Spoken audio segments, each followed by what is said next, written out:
I wanted to share with you today all the mistakes I've made with vibe coding my own app in the last year and a half. Now, all the headlines on YouTube, you're like, oh, I vibe coded an app in an hour, in a day, in a week. Mostly it's like these like ridiculous turnaround times of like a week and a day or blah, blah, blah, blah, blah. I had an idea for an app because I was consuming a lot of YouTube content on AI at the time, coincidentally enough. And I thought it'd be cool. I was just kind of overwhelmed with all the content. So I thought it'd be cool if I could find a way to synthesize all the new content in the last 24 hours into an audio summary. And initially, I had kind of jerry rigged it where I took all the content and then I threw it in Google Notebook and then it gave me an audio summary. But then I tried to just like do it on my own because I thought like, yeah, if I would use this, why other people would use this? And so I literally spent the next year and a half painstakingly trying to develop this app. And you may be thinking like, dude, what?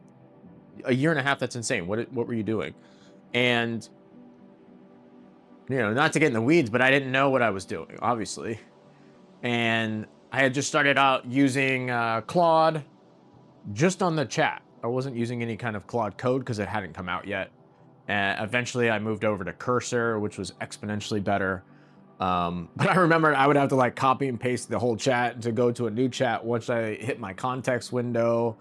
And it was challenging because I was integrating like multiple APIs, like the YouTube API to synthesize, to pull all the transcripts and then to create everything. And like, I was just not efficient. Like coming up with a summary algorithm, which shouldn't have taken that long, took me like 4 months or 5 months or something.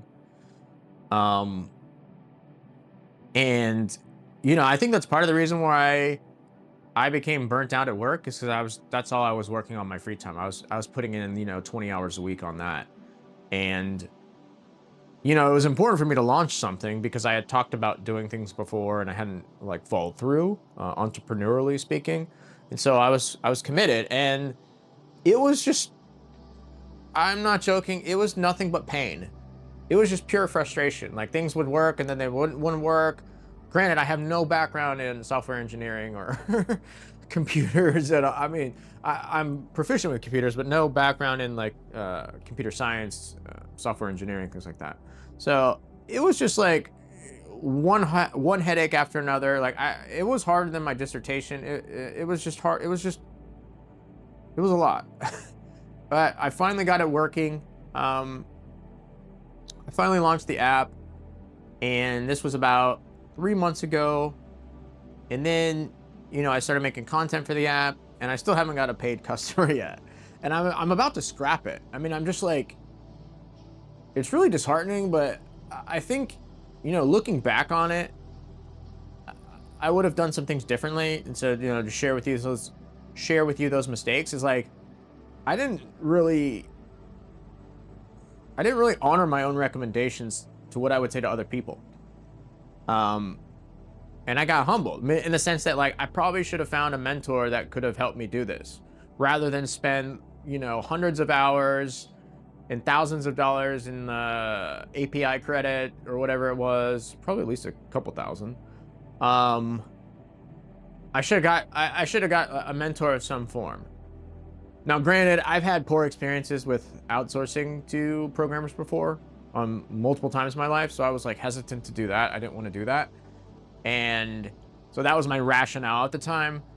But maybe I could have found someone that could have been like a consultant, I think. Or at least like paid by the hour advice on what I'm doing wrong or how should I approach this. I think there's a concept in, what is it, 7 Habits of Highly Effective People. It's like sharpening the saw versus just going out in the forest and hacking away at it. And that's what I did. I just went out in the forest and was just hacking away. Probably like hacking away with a spoon. And I shouldn't have, sharpened up an axe or got a chainsaw. Again, it's like what you don't know. And a mentor would have fast-tracked that process. So that is one thing I would have done differently, which I can take to the next project. Another thing is, and I almost know better. Because I've read all these entrepreneurial books, which again is like action faking versus action taking. But I should have done a better job of validating the idea to make sure there's a market for it. Now, I'm not 100% sure if there's a market for it yet because I think there's some still tweaks in my advertising. Again, I don't know what the heck I'm doing. So, there's validating the idea. I don't know how I could have done that, thinking about it now, but I think better validating the idea to ensure there's a good market for it. My rationale at the time was like, hey, I use this. I'm using it for myself now. This is for like busy professionals who want to stay up to date on content if they follow, a bunch of creators on a certain topic like finance or things like that. But yeah, I don't know if there's a market for it, but that's the other thing is like, there's so many components that could go wrong or that could affect it. It's almost like when I was in my early 20s, I dabbled in like music production, like making beats and things like that. And it was fun because it was creative, but it was also stressful because you're in control of every single factor and there's a near infinite amount of parameters you can adjust. And it's similar to the business. You control everything, at least like with a mobile app. There's a whole onboarding flow. Everything has to be, you're in control of everything. Now, I modeled my onboarding flow off another successful app. I won't name it, but that was kind of my rationale about that. But maybe that needs to be tweaked. And now I'm trying to see where people are dropping off at. I didn't know I needed, that was another piece of software I had to build into it. So it's very humbling. And, I'm not the most efficient at this, obviously. But I also think like, okay, developing an app in a week, maybe if you don't need to integrate multiple APIs and things like that. But I don't know. To be honest with you, though, it's like I have like the sunk cost bias now. It's like, hey, you spent over a year and a half doing this.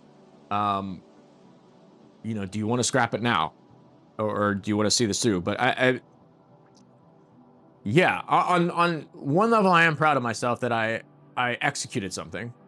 Granted, not successful yet, or if ever, probably not.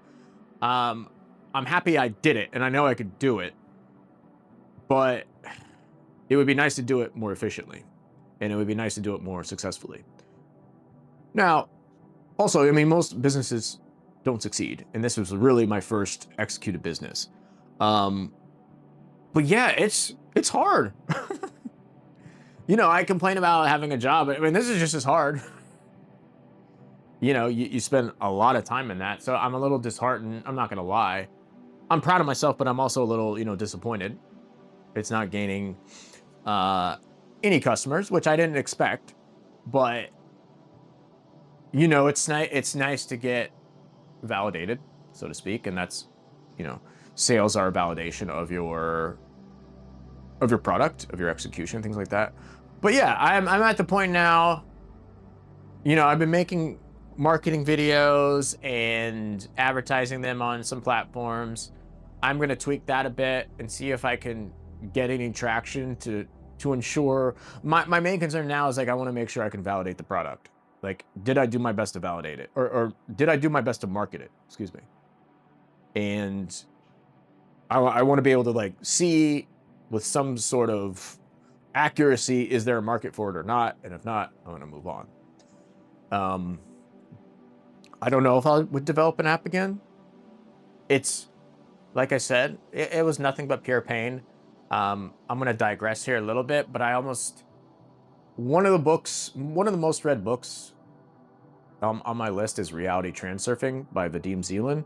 And it's a metaphysical book about, I don't want to say manifestation, but things like, one of the concepts in there is about doors and basically like pathways in life. And one of those things he talks about is like, if something's like exceedingly difficult for an exceeded period of time, like maybe it's not your door. And I'm oversimplifying this, and I have to wonder, like, is this actually, a good path? This app in particular, because it's been nothing but heartache. It's been nothing but pain. And it's been anything but validated. Or validating, excuse me. So I don't know. Those are kind of the big takeaways, though. I just wanted to share. Like, hopefully you guys can learn from my failures if you're thinking about starting an app. again, YouTube wants to sell you on this, it's so easy, anyone can do it, but also, like, I was o you actually want it difficult, because that creates the moat. Like, if everyone can create the same app in a day, then there's no barrier to entry. And I've read about this in a few books.